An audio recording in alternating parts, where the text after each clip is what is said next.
Creating a good sequel to a game can be pretty difficult, especially if the game you're trying to follow up was a hit. If you don't do anything to evolve your idea and make something new and interesting, no matter how well made your game is, there's a good chance many people will find it redundant and be disappointed. On the other hand, if you do too much to make it different, you run the risk of alienating longtime fans that made the original game such a success. Finding that balance of expanding on the original idea while still appealing to what made the original game fun is a difficult tightrope to walk. If you play it too safe, you get stuff that really doesn't have any reason to exist as their own things, like any annual sports title. But if you go too far off the rails and don't focus on what people like, you end up with the majority of the Paper Mario series. I just made myself sad. So Moon Studios definitely had their work cut out for them when they set out to develop Will of the Wisps. I love Ori and the Blind Forest, but it definitely had some shortcomings that could be improved. It was pretty short, it was fairly linear if you didn't know the speedrunning tricks, and what combat was there really wasn't great. It was a fantastic foundation that was really easy to improve on. When it was revealed in 2017, it was basically just a teaser, but it's pretty incredible how much of that first trailer was representative of the finished product. It was still just a teaser, letting us know that the game was in development, but it really took me by surprise considering before that point Moon Studios had gone on record saying they weren't planning on making a sequel. So when Gareth Coker went to that piano and started playing that familiar melody, I freaked out. We got our first real look at the gameplay in 2017 with the trailer there, and it looked fantastic. There were swords, there were throwing spears, there were explosions, there was even a freaking minecart section. We also got our first look at a release date then for 2019. Obviously that didn't happen, it got another delay and eventually released on March 11th, 2020. But a lot has changed since 2015, and the Metroidvania genre has got a huge resurgence in the last console generation. There have been a lot of landmark titles that really pushed the genre forward, like Hollow Knight, and we've even seen the return of the genre's namesakes, with both a new Metroid and a direct successor to Igarashi's Castlevania games. So the competition is much steeper than it was back then, so it may need to do a lot more in order to stand out. So of course I started playing it the second it released. I've been waiting for this game since the second it was announced. I just hope all that anticipation and hype wasn't building for nothing. Anyways, hey people, it's ScionVyse, and let's take a look at Ori and the Will of the Wisps.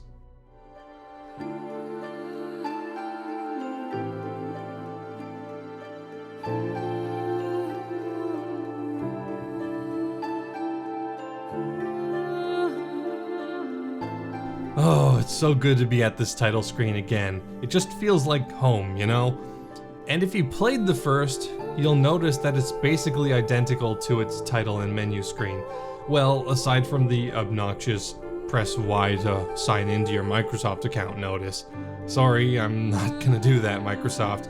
And could you at least take that off the main screen and put it into the options menu? Speaking of that, the options are basically the same as well, even having the full game leaderboards here for various categories. Kinda wish this is accurate, even though I doubt it is, but it'd be cool to know that I had a top 10 fastest 100% completion at one point. With this out of the way, I guess it's time to start the game itself and see what Ori's been up to. So this game is as direct of a sequel as any game can be.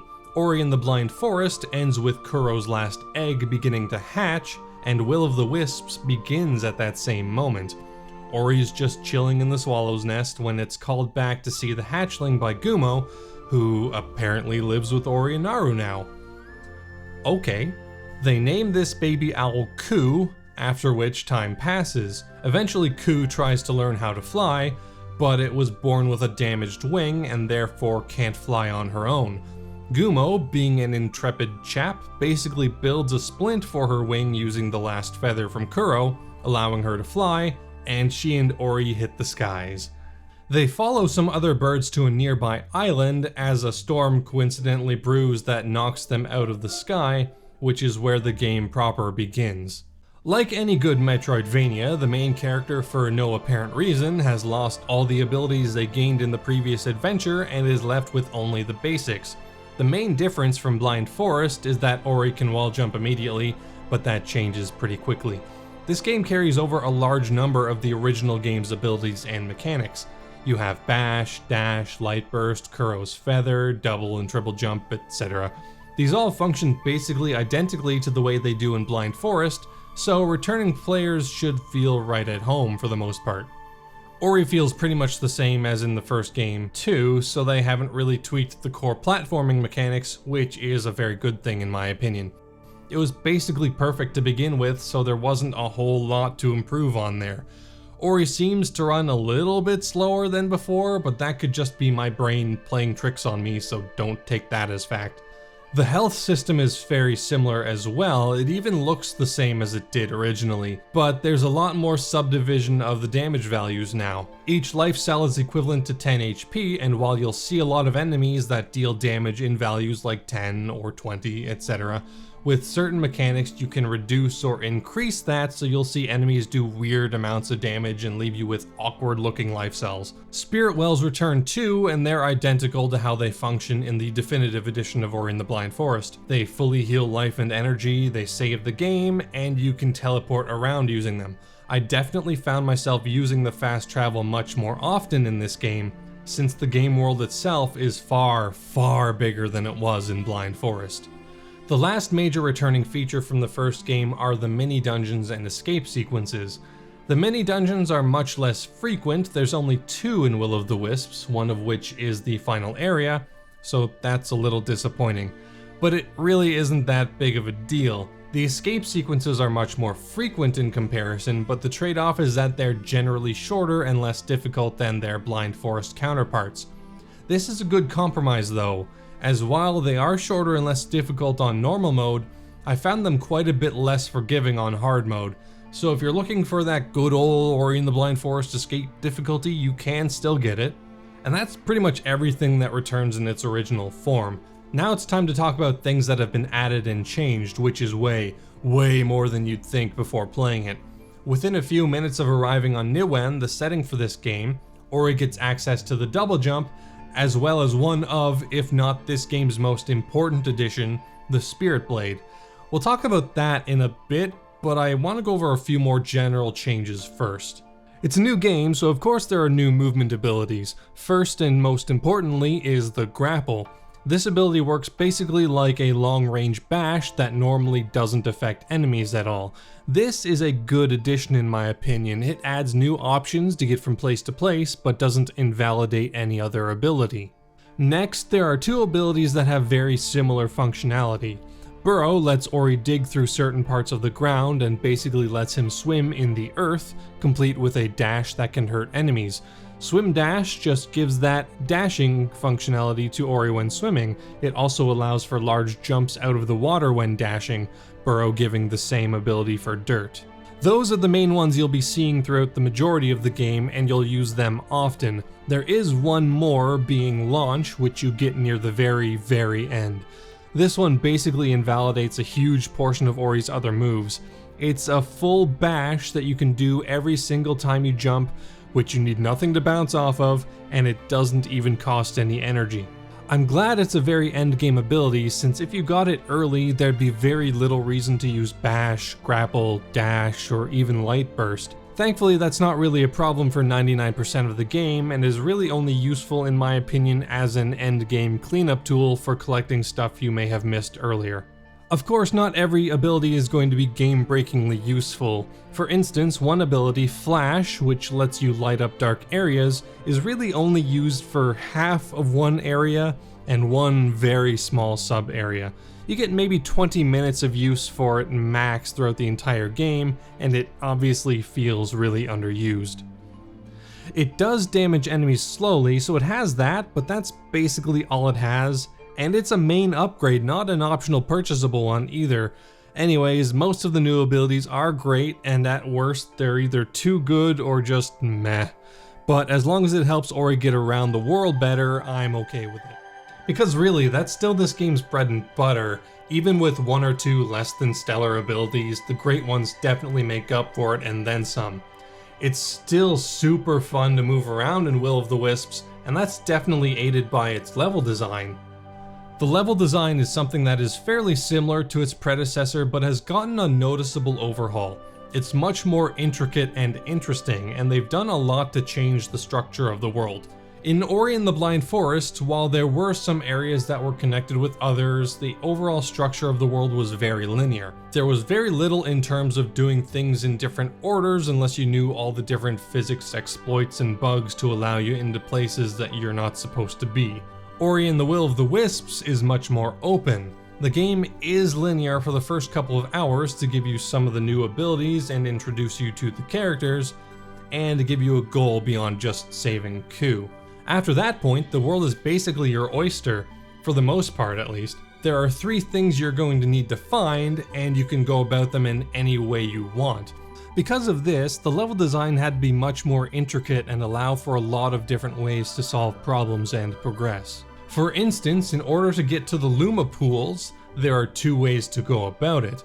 You can use Kuro's feather to blow a rising bubble into a position that you can then use to jump on and get to a higher platform. However, if you went up into Bower's Reach and got the Light Burst ability, you could use its new functionality of creating a bashable point and get up there without even bothering to use the bubble. On top of that, there's just more ways to get to different places. The world is far more interconnected than it was in Blind Forest, which is great. I love going through one area and through some natural exploration, find myself in a previous area but from a vantage point I never would have been able to find normally.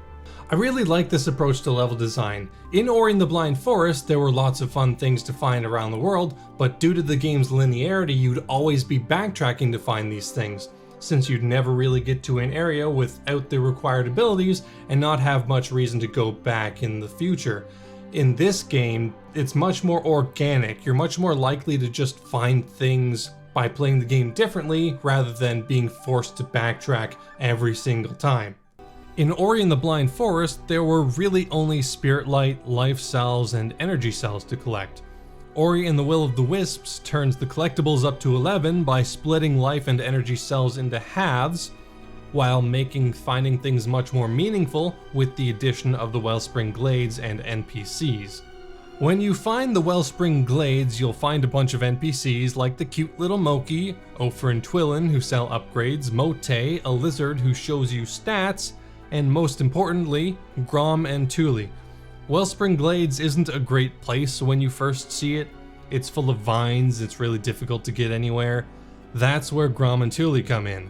Across the world there are different collectibles called Gorlek ore, which Grom will use to build up the town and clear any hazards around, making it a much better place. Thule, if you find seeds that have been strewn around the world as well, will plant and cultivate them, giving Ori more ways to move around the area. I love these additions. It makes completing things much more meaningful than just increasing a percentage number. By collecting and finding things, you're actively making people's lives better. It's great. Of course, you're not just here to build up the Wellspring Glades. There are baddies to fight and many more ways to do that. Ori and the Blind Forest was focused almost exclusively on movement. It was a Metroidvania in structure, but its gameplay was 95% platformer. Ori and the Will of the Wisps doesn't subtract any of the platforming from the original formula, but it adds a significant amount of combat where there used to be only Sane. It's not just the aforementioned Spirit Blade either, which is probably going to be your main close-range combat ability, since it's fast, has decent range, and can be used to juggle certain enemies. Ori also gets a Spirit Bow, which is fast and has much higher range, but costs energy to shoot, a spear that Ori can throw at enemies, an AoE blast that can set enemies on fire, among others. Other returning abilities get more combat functionality as well, but these are the main abilities that you'll be using to dispatch your enemies. Having played through the game over 5 times as of writing this, I can safely say that the combat here is good enough. I mean, it's fine. It's way better than it was in its predecessor. It's kinda button mashy though, and it doesn't lend itself to the same level of mastery and finesse that, say, Hollow Knight's system has. With combat come bosses. The bosses in this game are another thing that is mostly really great. They're all big climactic experiences that can be fairly difficult and are all really fun to fight. I really only have one problem with them. Ori and the Will of the Wisps is a 2D game, but tries to present some things as three-dimensional. Most of the big important bosses are so huge that if the entirety of their bodies were just 2D objects in the foreground, it'd be impossible to get around them, so the team did something clever and put a large amount of each boss in the background.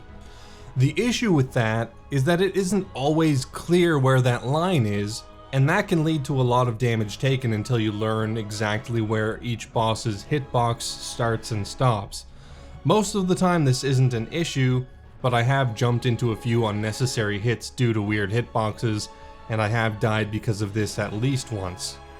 Now, one thing you'll notice is that if you die, you won't know exactly where you're going to be spawned back at. That is because one of the most interesting systems from the first game, the Soul Link, is completely gone from Will of the Wisps. This is a step back in my opinion. Listen, I'm totally okay with change, and most of what Will of the Wisps brings to the table that's different from Blind Forest is completely fine in my opinion, but the Soul Link was such a unique and interesting mechanic that ditching it for a simple checkpoint and autosave system feels far less engaging. And frustrating too, since you never have any idea when or where you'll respawn after a death. And I do get it, since the game is far more focused on combat now, some changes had to be made to the overall structure to the game in order to accommodate that, because since you're fighting enemies all the time, you'll be likely to die a lot more often, and if you don't set checkpoints yourself, that could be worse off than a simple checkpoint system. But I think removing one of the most unique features of the game that could have easily coexisted with the combat focus to be really disappointing. The game feels less unique because of this change, and that sucks. Another thing that makes Will of the Wisps a little bit less unique is the fact that I've already played Hollow Knight. Now this is kind of funny since I already compared these two games in my previous video back in February before I knew about any of this game's systems. Kind of a weird coincidence, but here we are. So, Ori and the Will of the Wisps borrows heavily, very heavily from Hollow Knight. Two of the major mechanic shifts that this game brings are almost one-to-one recreations of Hollow Knight mechanics.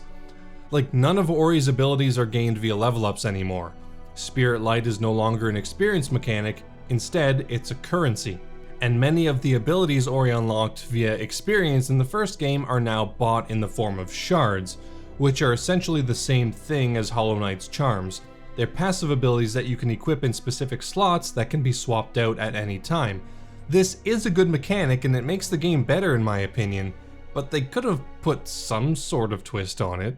Combat abilities are the same, you no longer get stronger via level up, you buy new abilities and strengthen them from an NPC, Ophir in the case of abilities and Twillin for shards. Another thing that Will of the Wisps borrows from Hollow Knight is its mapping system. It's not the exact same though, in fact I think it's far better than Hollow Knight's, but the core concept is the same. There's an NPC wandering around in each area, and if you want to have a full map of each area, you have to purchase the map from them.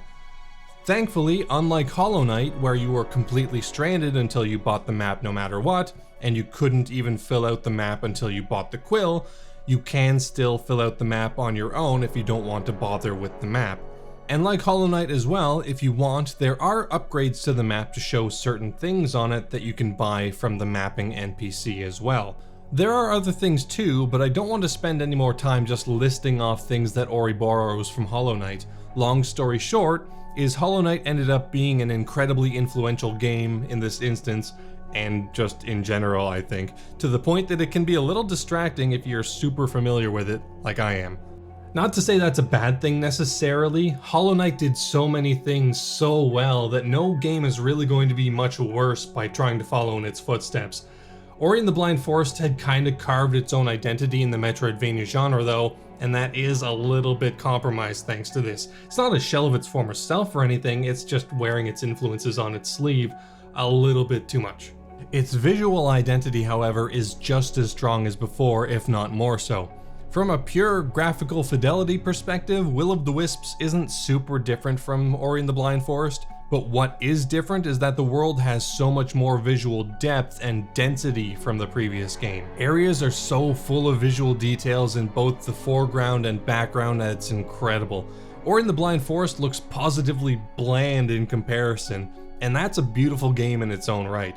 I have very little negative to say about Ori and the Blind Forest's visuals, but Will of the Wisps just blows it out of the water. I love it. The team even went out of their way to change the color palette for Will of the Wisps, so while the visual style is the same, nothing really looks the same.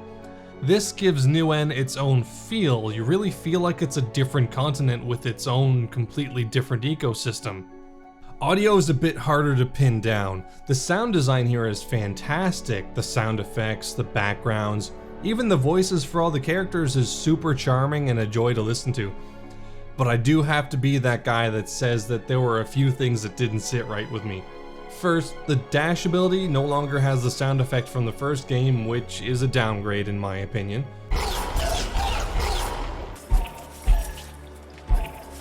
It just doesn't have the same punch anymore, and without that sound, the dash doesn't feel as quick and isn't as fun to use. And second, one of the first big monsters that Ori comes across is a big tentacle monster thing, and I just can't take the sound it makes seriously.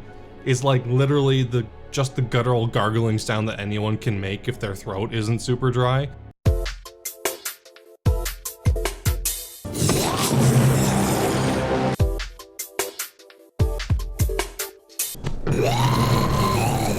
These are nitpicks for sure, but they really stand out in a game that's just so on point with its sound otherwise. Well, aside from the audio bugs, but I'll get into that in a bit. The music is also really, really on point. It uses a lot of the same motifs and melodic ideas from its predecessor, but it puts a different spin on them. It's super great and way, way bigger than Ori and the Blind Forest's OST, coming in at a massive 60 tracks. I'll still list a couple of my favorites, but it's super hard to be concrete about this considering how new the game is. But my favorites currently are Luma Pools,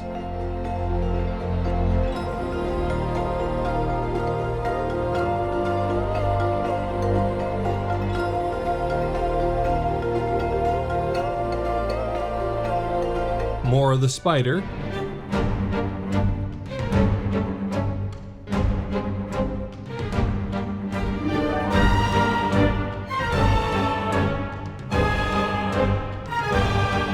and Escape with the Memory of the Forest.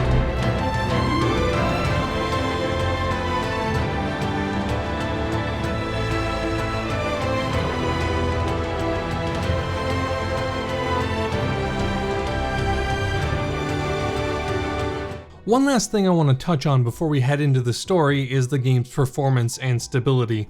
So, Will of the Wisps launched on March 11th, 2020, which is exactly 5 years after Ori and the Blind Forest, which launched on March 11th, 2015. This is cute and all, but I feel like the cuteness wasn't really worth the outcome. Ori and the Will of the Wisps is an incredibly buggy game. I can't go 5 minutes without encountering some sort of visual, audio, or gameplay bug.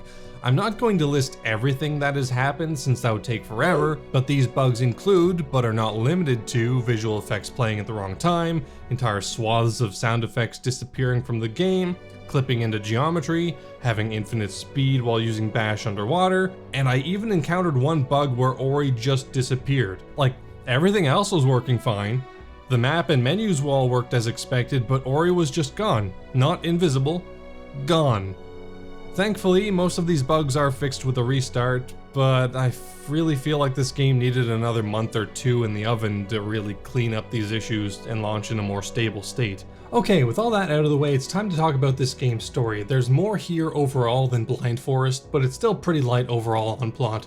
Like always, I'll put a timestamp somewhere in the video if you want to skip to avoid spoilers.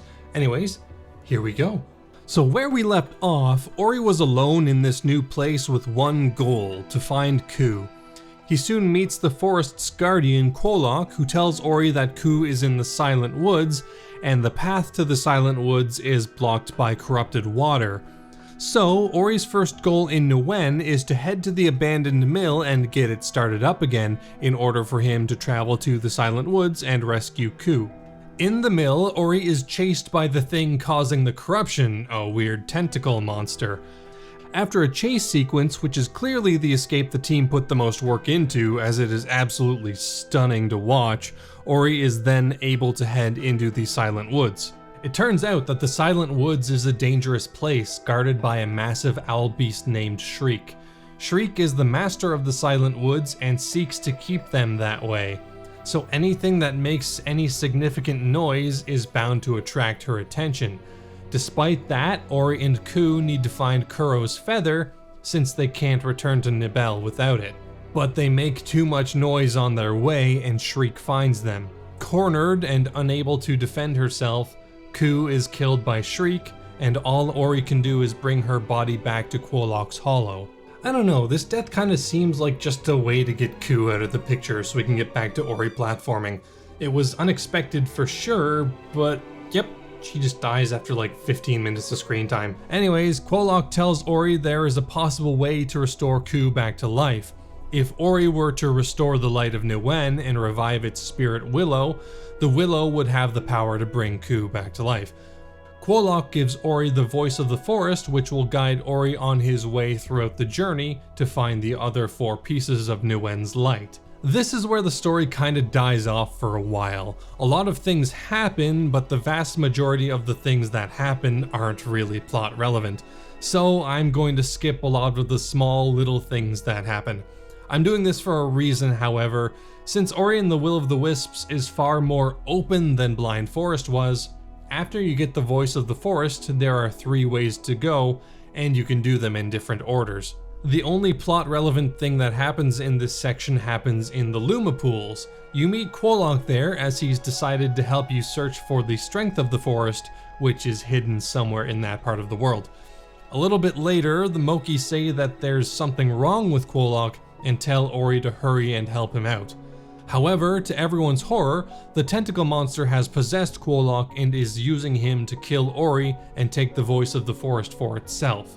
After a battle with them, Quolok is freed and finally kills the monster, before rewarding Ori with the strength of the forest and succumbing to his injuries. Once Ori has found the 3 fragments out in the world, Ori and the voice are able to enter the wind-torn ruins, where the final fragment is kept. Here, the voice of the forest shows a series of murals which explain the decay that is slowly killing the forest, including one mural that prophesies that a spirit from another land would come and save Niwen. Okay, just interrupting here to say that I hate savior prophecies. Sure, a prophecy saying that Ori will save the world isn't making the gameplay worse, but I think it's just really lazy and unnecessary to have any prophecy in most games that says the hero will save the day. There's just no reason for it to be here. Sorry about that tangent, but that bugged me right from the beginning. Anyways, Ori locates the heart of the forest in this ruin, and all 5 pieces combine into one, and this new being is known as Sayer. After another chase, Sayer informs Ori that there's only one thing left to do, which is to revive the Spirit Willow and clear out all of the decay that is coming from it. So they make their way to the Willow and clean out all of the decay. However, before they're able to finally revive the Willow, Shriek returns one last time to kill Ori and Sayer. Ori defeats Shriek after a final battle, and she flees back to the Silent Forest, where she dies amongst the petrified remains of her parents. Shriek's backstory, which is touched on a bit throughout the game, is pretty sad. She was never really given a chance to be loved or be part of a community, so her not getting redemption is a bit of a gut punch. But it is a gut punch that is consistent with the game's themes, so it works. Ori then learns that the Spirit Willow wasn't killed by some force, allowing it to return to its previous state. It simply died of old age, and returning the light won't restore it for long. The Willow then tells Ori what needs to be done. In order for Niwen to have a protector, a new spirit tree must grow.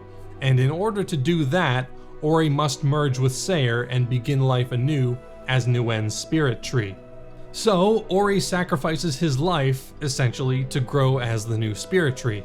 Over time, that tree grows with Naru, Gumo, and Ku at its side, and we learn that the narrator of the game this whole time was Ori. Ori was telling its tale of how it went from one of Nibel's spirits to becoming the spirit tree of Niwen. No longer called Ori, but maintaining its previous memories. That's a cool detail and actually some pretty decent foreshadowing for the ending. Like, Nibel's spirit tree couldn't be the narrator because it'll never know what's going on in Newen, and we learn that the Willow is dead, so that kinda really limits the amount of people who could be our narrator here. A lot of people have issues with the ending, and I definitely see where they're coming from. We like Ori, and in a series of stories with an abundance of sadness and hopelessness, we like to have a bit of optimism at the end, like what we got with Ori and the Blind Forest. But Ori doesn't really get that happy ending here, as he sacrifices his life as an individual being for the benefit of a land that he has really no connection to, and I understand people getting upset about that. I'm personally okay with the ending. Ori's goal all along was to bring Ku back to life, and he was going to do that no matter what, even if it meant sacrificing himself. And it's not like Ori's gone, he's still alive as the tree, he's just kind of fused with Sayre as like a weird amalgamation of both, and that's fine, he's still got his memories and all that. And in the final scene, we also see that a leaf is growing from the new tree. So, in the end, while Ori as an individual thing may not exist anymore, not only is it their new spirit tree in Newen, but there's going to be a whole new generation of spirits to protect the world just like in Nibel. After you finish the game, there are actually a few more things you can do outside of the main story. There are full game leaderboards, just like Blind Forest, but on Steam at least, I don't think they work, like, at all. There are also time trials that have been placed in every major area, and I really like these. They give you quick little challenges that let you use the best aspects of this game to their fullest. There are online leaderboards for these as well, but for anyone hoping to get a top spot, I wouldn't hold my breath. The leaderboards are completely dominated by hackers who either cheat in abilities that you're not supposed to have for that challenge, or literally just put their time to 0000 to get the top spot. I hope Moon Studios can put in some better anti-cheat measures for these in the future, since it's always disappointing to have cool things like leaderboards for time trials be ruined in this way. There are also a few combat shrines that you can find around the world. Each one sends out several waves of enemies, which are different depending on which area you're in. I definitely recommend taking these on, since they'll generally reward Ori with a new shard slot, allowing Ori to equip more shards. Lastly, there are a bunch of side quests throughout the game which aren't necessary for completing the game, but really add to the experience. Some of the small micro stories in the side quests here I felt were more engaging and heartbreaking than even the main plot. Of course, some of them aren't that heavy, like a trading sequence that involved giving a Moki this hat, but they're a great addition to the overall experience. Will of the Wisps is a much bigger game than Blind Forest, as I said, and that also means it'll take you longer to beat it. How Long to Beat puts the 100% completionist time for it at about 17 hours, which I can agree with. Like I said in my Ori and the Blind Forest video, I'm a seasoned player of these games, so my completion times probably aren't going to be representative of your average player. My first 100% completion was just under 11 hours, and I've since cut that time in half, with plenty of more ways to save time and get around faster. Now, during production of this video, Moon Studios actually put out a big patch for Ori and the Will of the Wisps, which apparently fixes a bunch of things, including speeding up the map loading times, fixing a few game-breaking bugs. They also changed the game's fast travel mechanic a bit. Originally, you could warp to spirit wells from basically anywhere, all the time. It wasn't directly told to you, but it was always available. Now, instead of letting you do it whenever, wherever, you have to buy the ability to warp from wherever from one of the upgrade shops, and until you do, you can only warp between different spirit wells, just like the fast travel system from Blind Forest. This really isn't a big deal in my opinion, especially since the cost to unlock this new warping ability is fairly cheap, so I think it works as an upgrade. Now, most of the changes in this patch didn't really address the things that bothered me, but at least they are working on making improvements. This game will be so amazing once it's actually stable and relatively bug-free. But I don't really know how bug-free it'll be in the future, and all I really know is how bug-ridden it is now. So if bugs and performance issues are really big deal breakers for you, then that's fair, but it really wasn't for me. That being said, Ori and the Will of the Wisps is still an incredible game, and in many ways is superior to its predecessor. While I don't agree with all of the design changes, like the removal of Soul Link, overall it's just a bigger and better experience, and I can't wait to go back and play it many times in the future. It's not a replacement for Ori and the Blind Forest by any means, but it will definitely sit beside it as one of my favorite games. Anyways, thank you very much for watching. I hope you enjoyed this one. This was a long one, and we'll move on to a couple of different things in the future. Thank you very much for watching again, and I will see you all later.